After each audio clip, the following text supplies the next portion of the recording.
Hello, and welcome to another edition of our weekly lineup show here at SportsEthos. I'll be your host today, Steve Vidovich. You can find me on Twitter, handles right there on the screen. I'm going to get into some scheduling this week. We're going to look at basically this week and then looking ahead to next week, talk about good schedules, bad schedules.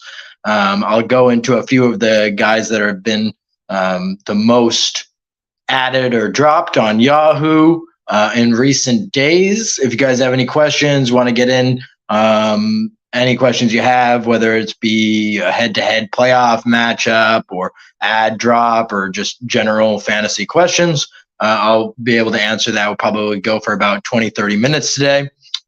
So this week's a really balanced schedule from a per game or per day standpoint. We got 7 games on Monday, 8 on Tuesday, 7 again on Wednesday. The lightest day of the week is Thursday with 5 games. That's much more than we've had in, some weeks we've only had 1 or 2 game weeks on a Tuesday or Thursday. So 5 games is definitely not super light.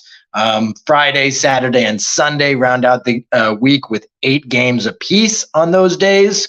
So you're looking at 6 out of the 7 days have either 7 or 8 games on the schedule, with Thursday being the lightest day of the week.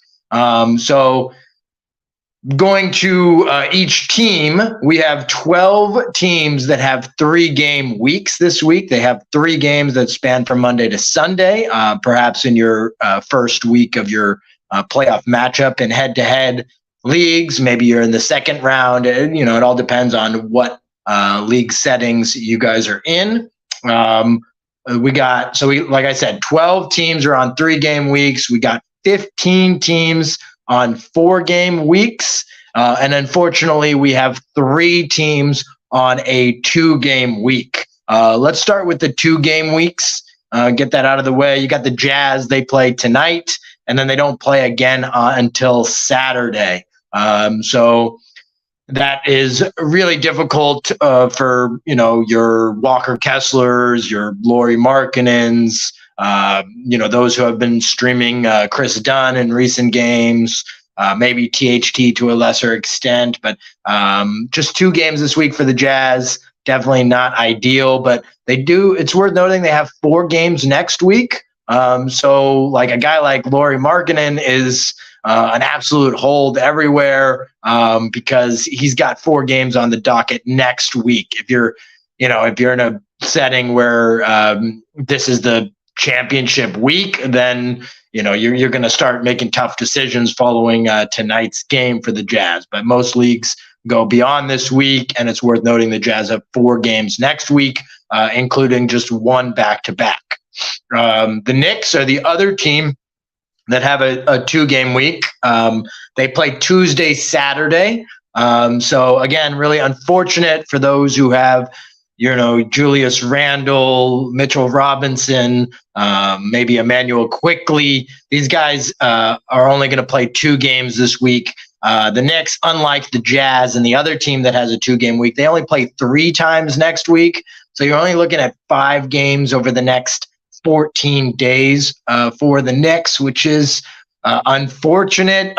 Makes the fringy guys a lot fringier in head-to-head playoff matchups. Definitely be aware that I believe they have the lightest slate over the next 2 weeks of any team with just 5 games. Last team on a 2-game week is the Charlotte Hornets. They play Tuesday, Friday this week. Like the Jazz, they have a 4-game week next week. So for those head-to-head managers that have, Terry Rozier, Kelly Oubre, we just got news that Mark Williams is out on Tuesday. So that elevates Nick Richards into streaming appeal across almost all leagues, I would say. So he's definitely a play for Tuesday. Maybe you could even, utilize him Tuesday, Friday with the hope that Williams misses more time, but that's no guarantee there. So Richards, you're really looking at just a 1-game stream, perhaps longer. But we for sure know that Williams is out on Tuesday. Then if we go into the 3-game week, We have, let's see, 7 teams that don't have a back-to-back of that 3-game week. That's the Hawks, the Nets, the Mavs, the Pacers, Pelicans, Thunder, and Blazers. All of the other teams that either have a 3-game week or a 4-game week have 1 back-to-back. There is no team that has 2 back-to-backs this week like we saw with the Thunder last week. There is a team that'll have 2 back-to-backs, or actually 2 teams that have 2 back-to-backs next week, but not this week. So again, all of the teams that have 4 games this week embark on at least 1 back-to-back. And then we have about half of your 12 teams, 3-game weeks. They also have at least 1 back-to-back. So once again, the Hawks, the Nets, the Mavs, the Pacers, the Pelicans, Thunder, and Blazers do not have a back-to-back this week. And then all of your other 3-game weeks have at least 1 back-to-back. That would be the Chicago Bulls, Cleveland Cavaliers, Los Angeles Clippers, Philadelphia 76ers, and Washington Wizards. Now with the 4-game week, well, let me talk about the 2 teams that have double back-to-backs next week. Not this week, but next week. That's the Atlanta Hawks and the Sacramento Kings. Fortunately for the Kings, you're really not looking at any, missed games and back-to-back situations. The Hawks, I guess you could say, like Bogdanovich is the guy at great risk of missing some games next week, but that situation is so crowded there that he's not really worth a roster slot unless he's on one of his really nice hot streaks, which he can get in from time to time. But backing up to the 4-game week, I'm going to talk about a couple of teams that are looking like they have really nice schedules over the next 2 weeks. You have 3 and 2. You have 5 teams that have 8 games over the next 2 weeks. Those teams are the Warriors, a great streaming spot. Let's say Wiggins continues to miss time, unfortunately, for the Warriors. Not sure exactly what's going on, but thoughts and prayers go out to what he's going through right now. But the Warriors, they have 8 games over the next 2 weeks. Next week, they actually don't have any back-to-backs. And this week, they only have 1 back-to-back Friday, Saturday during a road trip. Probably going to lose some of those games because the Warriors can't find a way to win on the road. But in terms of scheduling, Dante DiVincenzo is in a great streaming spot if Wiggins continues to miss time. They play, like I said, 8 times over the next 2 weeks. So that's a really nice schedule. Dante doesn't have like quite the fantasy ceiling of some other guys you could pick up on the wire, but he has a very serviceable floor. And as long as Wiggins is going to be out, Dante makes for a fine stream over the next couple weeks. Looks like Jonathan Kuminga is questionable tonight. Draymond Green, Andre Iguodala, not that Iguodala matters from a fantasy perspective, but Draymond's probable.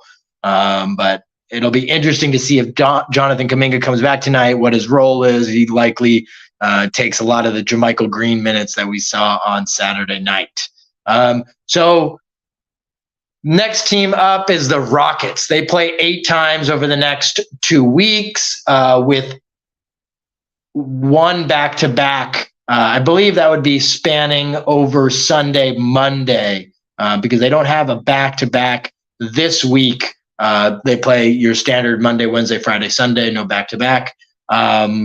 So they unfortunately don't have like that many fantasy options on the Rockets. So really not that much to see from a streaming perspective there. The Sacramento Kings, they play 8 times over the next 2 weeks. They are in a great spot. If you have De'Aaron Fox, Domantas Sabonis rostered, you're in a great spot for your next couple of weeks. Same with Kevin Huerter. Malik Monk is the other guy to mention there. That's a really nice schedule for the Kings. Only negative is that they have 2 back-to-backs next week, but it doesn't seem like they are at as great of a risk of sitting in back-to-back situations. So you also have the Memphis Grizzlies. They play 8 times over the next 2 weeks. So anybody who picked up Tyus Jones definitely going to want to check in to see what the status is for Ja Morant. Hopefully he's getting the help that he needs. But if he continues to miss time, Tyus Jones is an excellent streamer with a great schedule over the next 2 weeks. They have a back-to-back this week, Friday, Saturday, but no back-to-backs next week for the Grizzlies.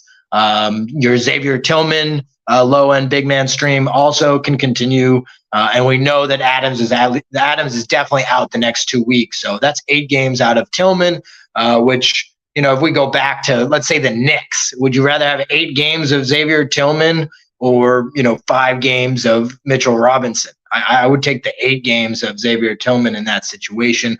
Obviously, you can find other ways to supplement Mitchell Robinson by using a streaming slot, but Tillman has a much better schedule than Mitchell Robinson over the next 2 weeks.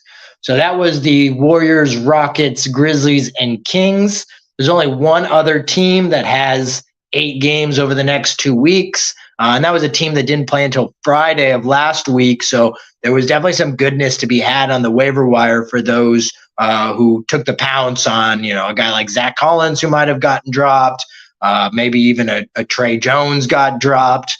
I know Jones missed a game over the weekend, but Spurs, they got 1 back-to-back this week, 1 back-to-back next week. That puts Trey Jones's potential 8 games. Maybe that shrinks down to 6 games in total over the next couple weeks. There's no really way to know for sure, but definitely not looking to win games right now. The Spurs aren't. But they got a good schedule the next 2 weeks.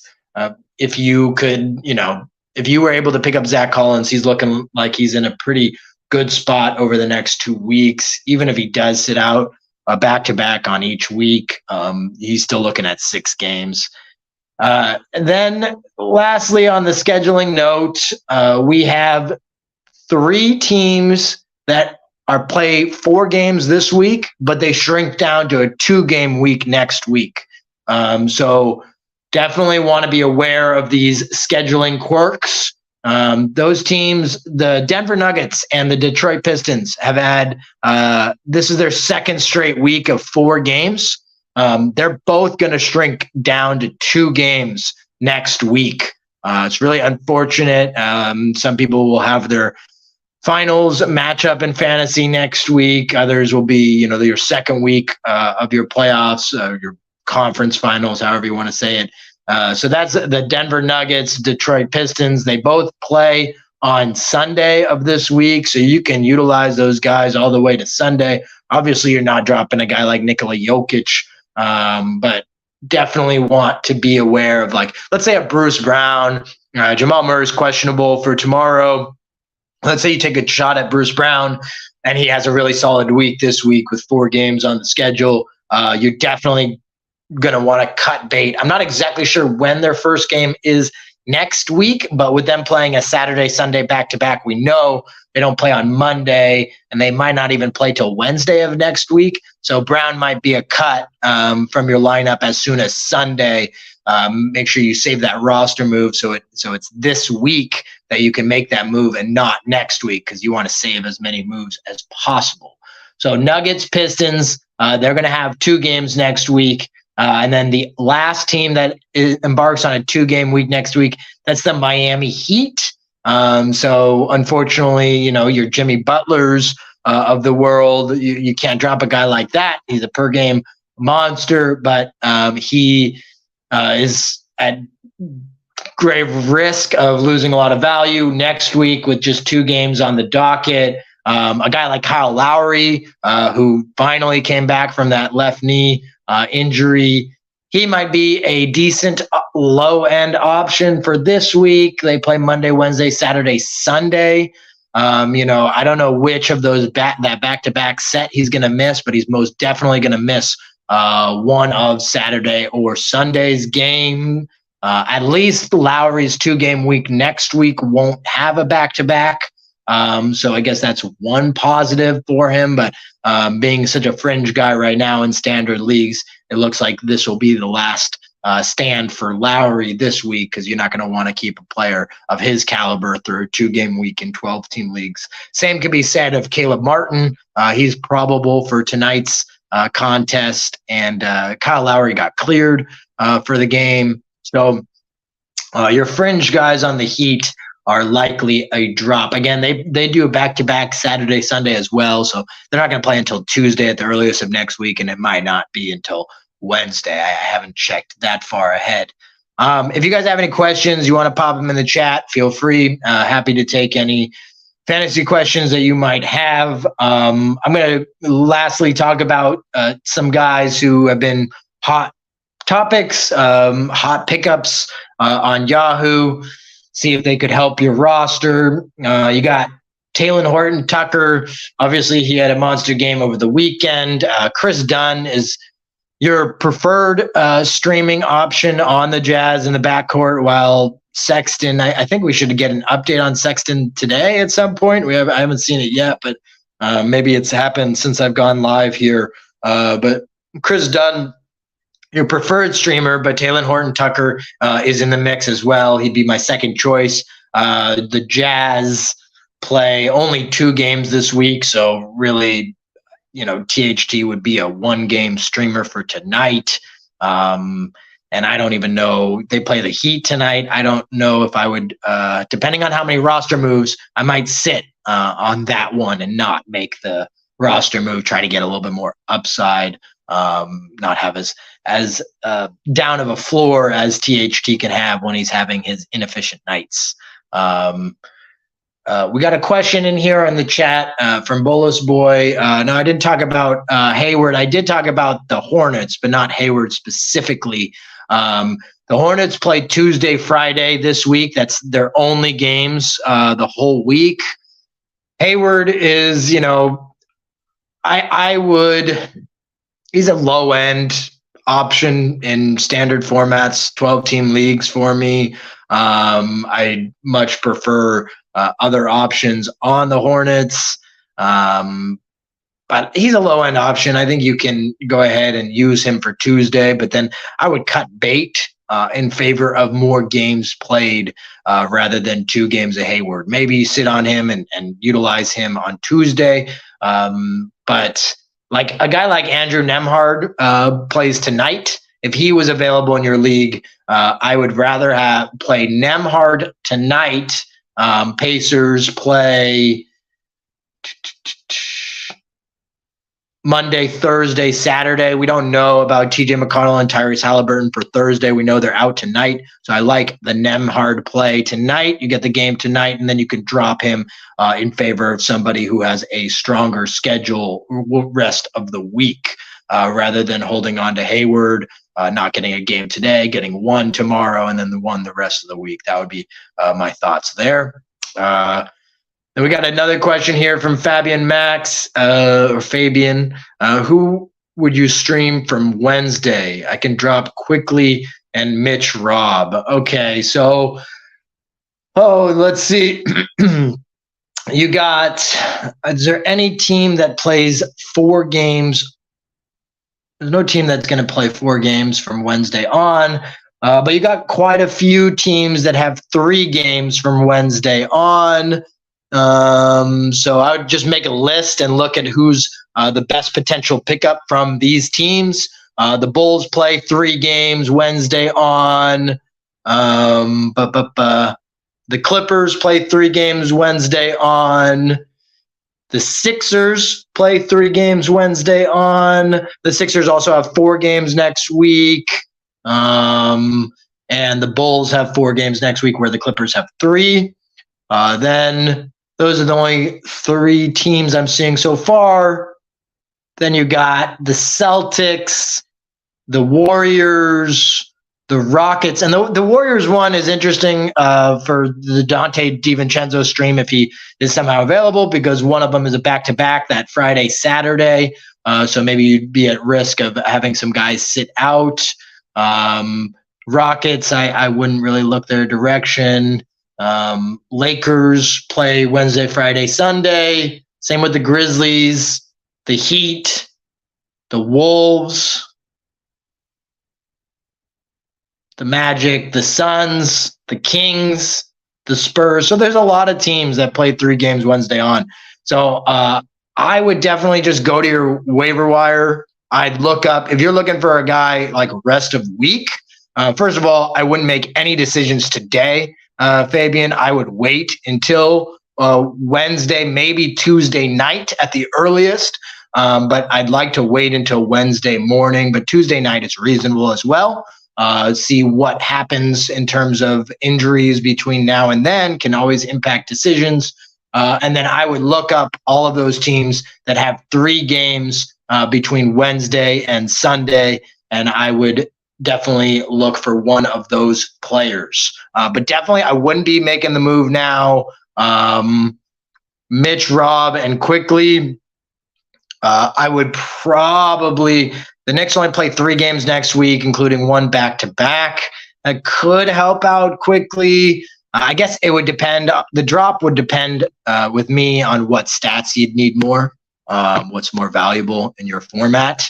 But I would definitely look at those teams that I mentioned that have 3 games, which there's a lot of teams. I can't get into detail on each one, but I wouldn't make your decision until Tuesday night at the earliest. Wednesday morning preferably, and I would be targeting a team that has 3 games over that span from Wednesday to Sunday, and then like maybe a tiebreaker would be looking at teams that have those 3 games that also play 4 games next week, because maybe it could end up being a long stream. So we got some more questions in here. Got one from Big Sid. Strategy for 9-cat. With 35 player weekly max unload early. I'm not sure. 35 player weekly max unload early. Oh, you're looking at unloading early on some guys, I'm assuming. He's got Curry, assuming Steph Curry, Malcolm Brogdon, Jaren Jackson Jr., Desmond Bane, Tyus Jones, Xavier Tillman, Brook Lopez, Chris Dunn, and possibly Giannis tonight. 3 versus 6, first round playoffs, by the way. So you're saying what should your strategy be, or are you saying who is your earliest drop of that group of players? I'm a little confused on that, the exact question there, but if you're looking to get the win this week and you're struggling in the standings, it's possible that Chris Dunn could be a drop after tonight's game, because, one game between Tuesday and Sunday, because the Jazz don't play again until Saturday, that's really, really difficult. If you feel really, cocky in your matchup and you think you can win without getting more games played, then maybe you could hold on to him, because the Jazz do play 4 games next week, and we don't know about Colin Sexton's status, and Chris Dunn might still be able to even hold some like lower end value, but still some standard league value even with Sexton in the lineup. But that would be the first place I would look, is dropping Chris Dunn after tonight's game for a team that played. You got quite a few not quite a few, but you have the Nuggets, Lakers, Magic, Spurs, and Raptors that all play 4 games between Tuesday and Sunday. So if you find an option on one of those teams that can give you even half or a third of what Chris Dunn can give you from a value perspective, you're getting 4 games to 1 game. So you're getting 4 times the amount of opportunity that Dunn would have. So that would be my first instinct on that roster. Malcolm Brogdon, Celtics go Monday, Wednesday, Friday, Saturday. That's 1 back-to-back. I might consider him as another potential drop, depending on who would be available on your waiver wire. The rest of the guys, like I said, the Grizzlies, they're looking like they have a really nice schedule with no back-to-backs next week on a 4-game week, and then just one back-to-back this week. So I like your Jaren Jackson Jr., Desmond Bain, and Tyus and Tillman. You got a lot of Grizzlies, but they have 8 games over the next 2 weeks. So while you're kind of loading up on one team quite heavily, which can be slightly lower your upside, it does give you a really safe floor, and I wouldn't make any changes there. Brooke Lopez and the Bucks, they play 4 games this week, another 3 next week. I'm holding on to him. And then obviously Steph Curry, I'm not doing anything with. Giannis, I'm holding as well. I would say Chris Dunn, drop him after tonight's game for somebody who can even give you 1/3 of his value. Makes sense. You probably want to aim a little higher than that, but I would consider that move unless you feel really confident in your matchup and you think you can win with just one game the rest of the week. Let's just go down. He doesn't have to drop. You can sub at any time. Oh, okay. Well, if you don't have to drop and you have a really loaded roster, then just ride it out with the guys you have. If somebody pops up on the waiver wire who is nice, but if you have 35, if it's really 35 players for your team, then I think you just ride with who you got. I mean, I don't think there's going to be many guys who pop up on the wire with value unless we get into silly season. And in that case, maybe you can make a move or two, but if you got 35 players on your roster, then I don't really think there's going to be much value on the wire. But Chris Dunn is definitely a guy that's looking like he has the worst schedule. And then your Curry and Grizzly guys have the best schedule the next 2 weeks. So moving on, I hope you win, Big Sid, by the way. I'm hoping all of you guys win your matchups this week, or if you're in Roto, if you win your entire league come end of season. So Michael's asking, will Jaden Ivey be ready for Thursday? I think he entered the protocols late last week. I think it was Thursday or Friday. I think that gives him a chance to be ready for Thursday. No way to know for sure. Pistons aren't playing for anything other than developing a guy like Jaden Ivey. So he's not going to, be at risk of silly season, I wouldn't think. I would say I'd put it at 50-50, whether he'll return Thursday, not knowing any other information. If you guys have any last second questions you want to get to, put them in the chat now. Just going to talk about a few more guys that are hot name items. One guy that was dropped in a lot of places was DeLon Wright. Obviously, Monty Morris coming back really hurt his value. But I don't know if he is as much of a drop as it appeared in the transaction trends on Yahoo. Wizards play 3 times this week, including 1 back-to-back. They play 4 times next week. So I would really like to have DeLon Wright rostered, especially if I need a boost in steals. I know he played fewer than 20 minutes in their last game. I think it was against the Sixers, and that was really discouraging. But I would give him a little bit more leash. I know you're in your head-to-head playoffs, so you have to make moves, and I'd rather I just would like to see DeLon Wright on my team this week. If I was in need of steals, I think it might have been a little bit of a preemptive drop with him. Killian Hayes is another guy. If you don't care about your field goal percentage, he's a great play. Pistons they entered silly season earlier than any other team. I mean, their starting lineup, Rodney Magruder's in the mix, and the starting lineup always takes me back to Draymond Green saying his name. That's just what always comes to mind when I say Rodney Magruder. But if he's in the mix in the starting lineup, it's in silly season. So Killian Hayes, Isaiah Livers, both of those guys. I like Livers as well. I think he doesn't hurt as much in field goal percent, even though he doesn't have quite the counting stats upside as Hayes does, but Livers is looking like perhaps a rest of season play for the Pistons. He does have a tendency to get hurt. He has so far through his career, so be careful there. But Livers is definitely worth a roster spot as a low-end option in 12-team leagues. Andrew Nembhard, we already talked about, but he's definitely an automatic must-stream play for one game at least, perhaps more, if we see both McConnell and Halliburton miss additional time. And then, of course, Isaiah Jackson is a must-play option across all leagues right now while Miles Turner is out. I don't know when Turner, Halliburton, McConnell will be back. This will be their second straight missed game tonight, but they could be back as early as the Pacers' next game, which is on Thursday. That's an extra couple of days off. Jalen Smith also in the mix as an option there. Jordan Nwora is like a deep league option, points, rebounds. Those are kind of your Pistons Pacers game is going to have a lot of streaming appeal tonight.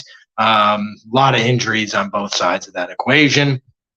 Again, I'm going to just recap schedule real quick at the end of the show.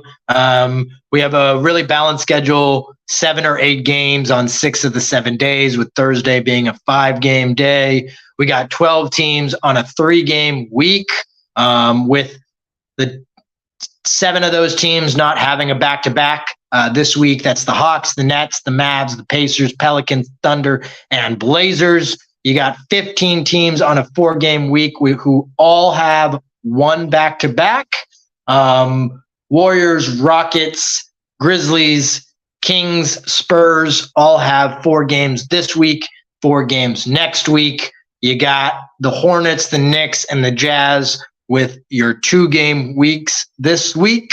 And then you got your Nuggets, Pistons, and Heat with your 2-game weeks next week. And then lastly, the Hawks and the Kings, if you really want to get out in front of it, they both have 2 back-to-backs next week. Only teams in the league with 2 back-to-backs next week. That'll do it for this week's edition of the weekly lineup show at Sports Ethos.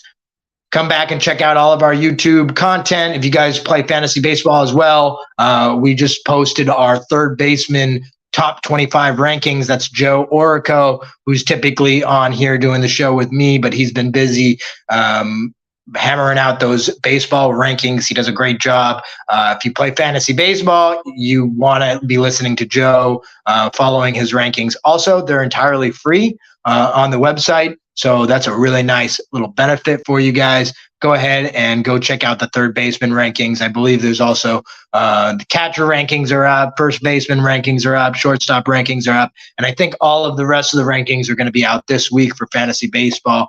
So definitely go check out all of our amazing content. You can find me on Twitter. It's there on the screen. And I hope you guys all win your head-to-head playoff matchup.